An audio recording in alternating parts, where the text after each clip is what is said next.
Olá, meu nome é Aparecida de Oliveira e eu estou participando do processo seletivo para docentes nesta instituição.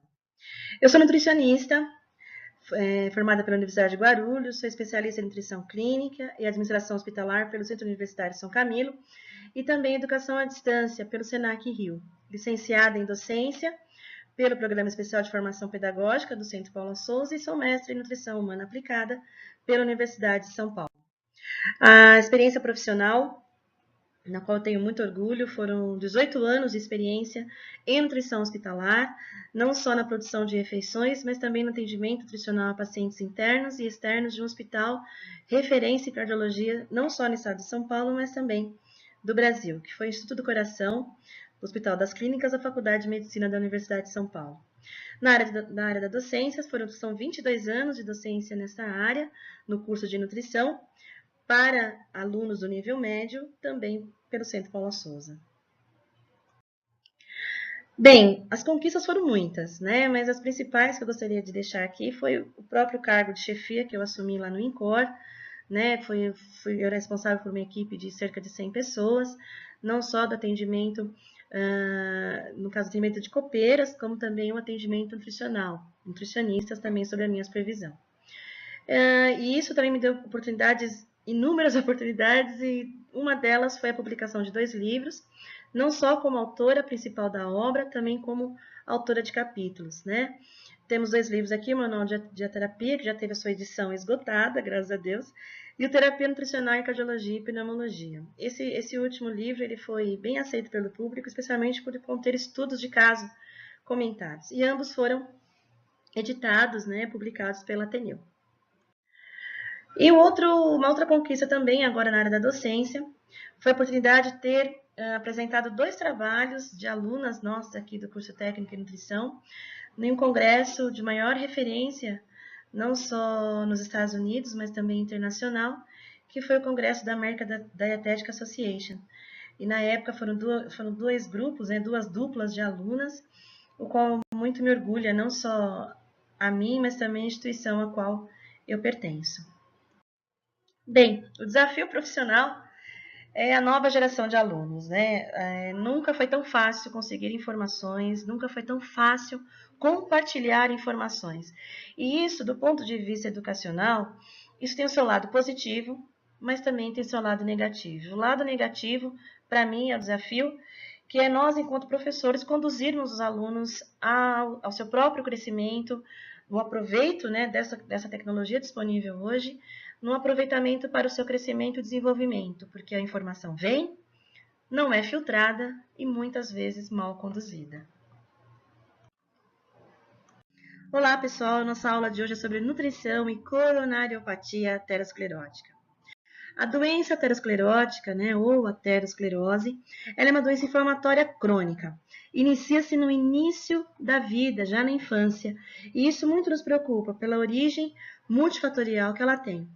E ela é caracterizada por uma resposta à agressão endotelial de artérias de médio e grande calibre, inclusive as artérias que abastecem o nosso coração de sangue, que são as artérias coronarianas. Ela inicia-se com a disfunção do endotélio vascular, né? Isso é causado pela diabetes mellitus, tabagismo e hipertensão arterial, entre outros fatores. São caracterizadas também por lesões com aspecto de placas, ricas em material gorduroso, que quando rompem, pode levar a uma trombogênese, né? A formação de trombos que pode obstruir, né? Ocluir uma artéria. E esse estreitamento vai fazer com que a circulação seja reduzida ou até mesmo ocluída totalmente. Bem, os fatores de risco para a doença cardiovascular, eles estão relacionados muito às metas lipídicas, né? O nosso propósito na terapia nutricional é sempre acompanhar a concentração plasmática de lipoproteínas de baixa densidade, as LDL. Por quê? Porque ela, por si só, já é o fator causal independente da aterosclerose. Nas recomendações de gorduras para a dislipidemia, nós temos 4 focos importantes. Nós temos os ácidos graxos poliinsaturados trans, que na verdade devem ser excluídos da dieta. né, por todo o efeito deletério que eles têm, os saturados, os polis e os monoinsaturados. No caso dos saturados, a gente sabe que ele também tem o seu efeito nocivo ao nosso organismo, mas também ele faz parte de algumas funções. E é importante o seu consumo, sendo até 7% das calorias totais, os polis de 5 a 10 e os monos até 15% das calorias totais. Falando um pouquinho dos ácidos graxos, nós temos ácidos graxos saturados, né, são sólidos à temperatura ambiente. Ele diminui a expressão de receptores celulares B e E, e isso faz com que a LDL não consiga se ligar ao seu receptor, ou seja, não consegue entregar o seu conteúdo lipídico para a célula, e com isso ela fica circulando no sangue, que é caracterizado pelo aumento dos níveis de colesterol sanguíneo. Temos os insaturados, né, da série ômega 3, temos o EPA, o DHA e o alfa-linolênico, que são também importantes, inclusive pelo seu efeito anti-inflamatório. Ainda nos insaturados temos da série ômega 6, que é o linoleico, um ácido graxo essencial, reduz a síntese de LDL e aumenta a expressão de receptores, ou seja, além de eu diminuir a síntese, eu aumento as portas para que esse LDL entregue o seu conteúdo, que é o colesterol. Temos também o oleico, da série ômega 9, que é um ácido graxo monoinsaturado. Ele aumenta a síntese de HDL, né, que é a lipoproteína de alta densidade, e aumenta a eficiência dos receptores BE dos hepatócitos. Resiste à oxidação e, quanto ao LDL em si, não observa-se nenhum efeito.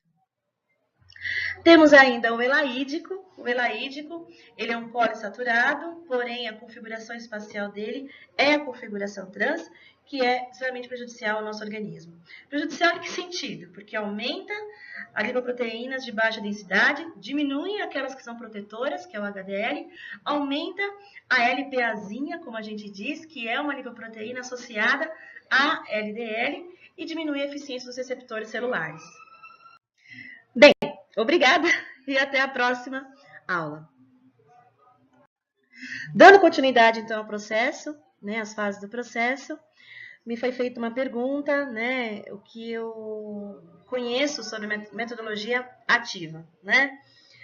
Na verdade, assim, eu, durante todo esse tempo de aula, né, que eu tenho, já não dá mais o ensino tradicional, né? O ensino tradicional, ele acabou ficando extremamente restrito, né? Ainda, a gente observa que alguns professores ainda gostam desse tipo de ensino, né?